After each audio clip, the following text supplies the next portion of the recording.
کیا ہو اگر میں تمہیں ایک ایسا عمل بتاؤں جسے کرنے کے بعد بند قسمت کے دروازے کھلنے لگے، رزق ایسے راستوں سے آئے جہاں سے کبھی گمان بھی نہ ہو، پریشانیاں ہلکی پڑنے لگے اور دل کو سکون ملنے لگے۔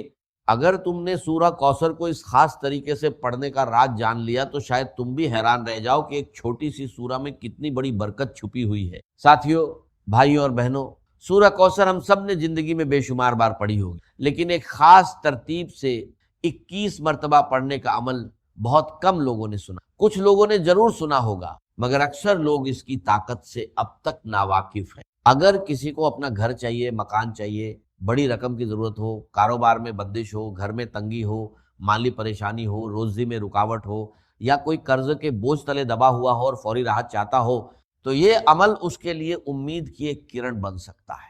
اگر کوئی چاہتا ہو کہ حالات بہتر ہوں، پریشانیاں کم ہوں، گھر میں سکون آئے، رشتوں میں آسانی پیدا ہو، یا زندگی کے مشکل راستے آسان ہونے لگے، تو اس عمل کو امید اور یقین کے ساتھ کیا جا سکتا ہے۔ میری بہنوں اور بھائیوں میں سے اگر کوئی اچھے رشتوں کے لیے پریشان ہے، رشتے آتے نہیں، یا پسند کے مطابق نہیں آتے، یا شادی میں رکاوٹیں ہیں، تو بھی لوگ اس عمل کو بڑی امید کے ساتھ پڑھتے ہیں۔ اسی طرح اگر میاں بیوی کے بیچ ناراضگی، دوریاں یا نفرتیں ہوں، تو بھی لوگ اللہ سے بھلائی اور محبت کی دعا کے ساتھ اب سنو، اس عمل کا طریقہ بے حد آسان ہے۔ دنیا کے کسی بھی کونے میں ہو، پاکستان، انڈیا، بنگلہ دیش، نیپال، افغانستان، سعودیہ، دبئی، مسکٹ، جاپان، اٹلی، یا کسی بھی شہر، گاؤں، گلی یا محلے میں رہتے ہو، یہ عمل کیا۔ تم نے بس سکون اور اطمینان سے بیٹھ جانا ہے۔ کوئی بھی دن ہو، کوئی بھی وقت ہو، اللہ پر بھروسہ اور اچھے یقین کے ساتھ سورہ کوثر 21 مرتبہ پڑھنی ہے، اور اس کے بعد دل سے دعا مانگنی، اپنی حاجت، اپنی پریشانی، اپنا مسئلہ اللہ کے سامنے رکھ دے۔ یاد رکھو، ہر چیز اللہ کے حکم سے ہوتی ہے۔ انسان کوشش کرتا ہے، دعا کرتا ہے، اور آسانی اللہ دیتا ہے۔ اس لیے اس عمل کو امید، صبر اور یقین کے ساتھ کرو۔ اگر زندگی میں کبھی ایسا لگے کہ راستے بند ہو گئے ہیں، حالات مشکل ہیں، رزق میں تنگی ہے، یا دل پریشان ہے، تو ایک بار اس عمل کو پڑھ کر دیکھو۔ ہو سکتا ہے وہیں سے آسانی شروع ہو جائے جہاں سے تم نے کبھی سوچا بھی نہ ہو۔ ویڈیو پسند آئے تو اسے اپنے دوستوں، بھائیوں اور بہنوں تک ضرور پہنچانا۔ کیا پتہ کسی کی مشکل آسان ہونے کا ذریعہ بن جائے۔ کیا تم نے کبھی سوچا ہے کہ ایک چھوٹا سا عمل تمہاری زندگی کے حالات بدلنے کا ذریعہ بن سکتا ہے؟ کیا ہو اگر قرض کا بوجھ، رشتوں کی پریشانیاں، مالی تنگی، بے سکونی اور بند قسمت کے دروازوں کے لیے ایک ایسا عمل ہو جو امید کی نئی روشنی بن جائے۔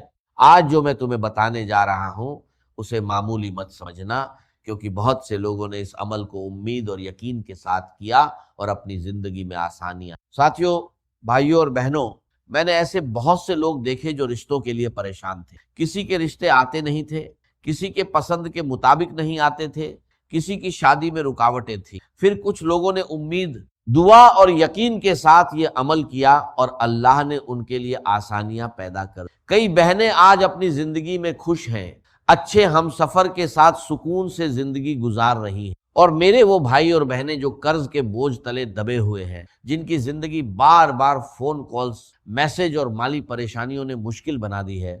اگر تم بھی ایسے حالات سے گزر رہے ہو تو ہمت مت ہارو۔ کبھی کبھی ایک سچی دعا، ایک مضبوط یقین اور اللہ کی طرف رجوع انسان کی زندگی میں حیران کر دینے والی تبدیلی لا سکتا ہے۔ اگر تم تنگ دستی، پریشانی، بے سکونی یا مشکل حالات سے تھک چکے ہو تو آج ہی اللہ پر بھروسہ کرتے ہوئے اس عمل کو پڑھ لو۔ کل پر مت چھوڑو، کیونکہ انسان بہت کچھ سوچتا ہے مگر وقت گزر جاتا ہے۔ ایک بار اپنے دل میں اس عمل کو بیٹھا لو، پھر چاہو تو اسے روزانہ بھی پڑھ سکتے۔ یہ عمل تمہیں اللہ کے قریب کرے گا، دل کو سکون دے گا، امید پیدا کرے گا، اور تمہیں یہ احساس دلائے گا کہ اللہ کے خزانے کبھی ختم نہیں۔ رزق، آسانی اور بھلائی وہاں سے بھی آ سکتی ہے جہاں سے انسان نے کبھی سوچا تک نہ۔ اب عمل کا طریقہ غور سے سن۔ سب سے پہلی شرط یہ ہے کہ تم سکون اور اطمینان سے کسی ایسی جگہ بیٹھو جہاں کوئی تمہیں ڈسٹرب نہ۔ دل میں پورا یقین ہو کہ ہر مشکل کا حل صرف اللہ کے پاس ہے۔ یہ عمل ایک ہی وقت میں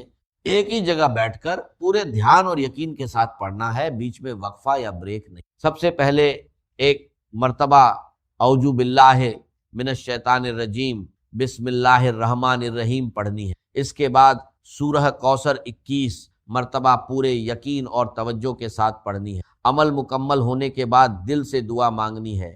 اپنی حاجت، پریشانی، قرض، رزق، رشتے یا جس بھی مسئلے کے لیے پڑھ رہے ہو اسے اللہ کے سامنے رکھ دیں۔ یاد رکھو ہر چیز اللہ کے حکم سے، انسان کوشش کرتا ہے، دعا کرتا ہے اور آسانی اللہ دیتا ہے۔ اس لیے اس عمل کو پورے یقین، صبر اور سچے دل کے ساتھ پڑھو، انشاءاللہ بھلائی کی امید رکھو۔ ویڈیو اچھی لگے تو اسے اپنے دوستوں، بھائیوں اور بہنوں تک ضرور پہنچانا، کیا پتہ تمہارا شیئر کسی کی مشکل آسان ہونے کا ذریعہ بن جائے۔ اب عمل کا طریقہ دھیان سے سنو اور اسے بالکل بتائے گئے طریقے سے کرنا۔ سب سے پہلے تم نے سکون اور اطمینان سے کسی ایسی جگہ بیٹھ جانا ہے جہاں کوئی تمہیں ڈسٹرب نہ کرے۔ یہ پورا عمل ایک ہی وقت میں ایک ہی جگہ بیٹھ کر کرنا ہے۔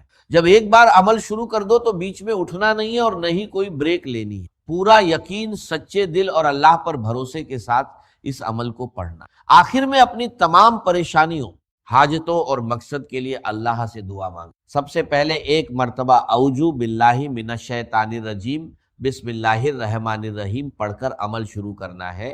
اس کے بعد سورہ کوثر 7 مرتبہ پڑھنی ہے۔ پورے دھیان اور یقین کے ساتھ 7 بار سورہ کوثر مکمل کرنی ہے۔ جب 7 مرتبہ سورہ کوثر پڑھ لو تو اس کے فوراً بعد اس عمل میں دوسرا وظیفہ شامل ہے۔ وہ وظیفہ ہے یا رحمان، اسے 7 مرتبہ پڑھنا ہے۔ یا رحمان، یا رحمان، یا رحمان۔ جب 7 مرتبہ یا رحمان پڑھ لو تو اس کے بعد پھر سے ایک مرتبہ اعوذ باللہ من الشیطان الرجیم بسم اللہ الرحمن الرحیم پڑھنی ہے اور دوبارہ سورہ کوثر 7 مرتبہ پڑھنی۔ اس طرح تمہاری کل 14 مرتبہ سورہ کوثر مکمل ہو جائے۔ اب دوسرے حصے میں ایک اور وظیفہ شامل، یہ وظیفہ ہے یا گنی، اسے بھی 7 مرتبہ پڑھنا ہے۔ یا گنی، یا گنی، یا گنی۔